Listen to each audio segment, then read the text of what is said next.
Make sure to subscribe and hit the like button.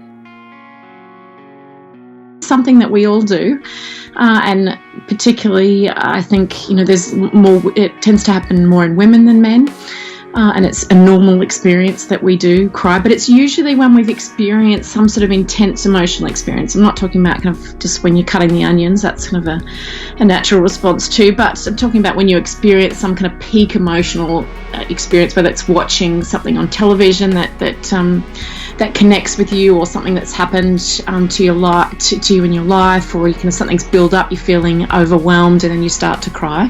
It's usually kind of at that peak of that emotional intensity and arousal that, as it starts to come back to normal, is when we cry, and when that release starts to happen.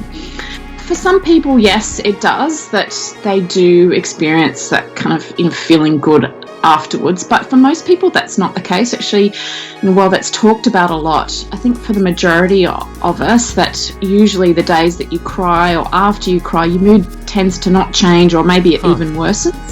But there are, for some people, they do talk about this kind of improvement of mood after crying, and what the research tends to suggest is that if that crying leads you to do something proactive, like connect with someone, or resolve the issue in some way, then it's likely to lead to a better mood. So I think one of the kind of important kind of evolutionary functions of crying is that when we see somebody cry, we feel more empathy for them when we reach out and we want to help them in some way. So I think it's kind of a help-seeking, it has a help-seeking function. Yeah, holding it in just will make it worse. We know that. There's good research that shows that kind of suppressing it will just make it build up and worse. It's much better to let it out, but don't sit at home in your bedroom crying on your own. If you it leads you to go and talk to somebody, or you cry with someone else, then that's much better.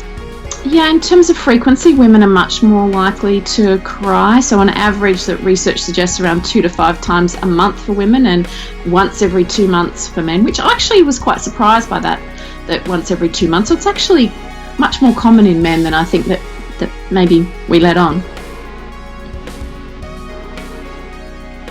Make sure to subscribe and hit the like button.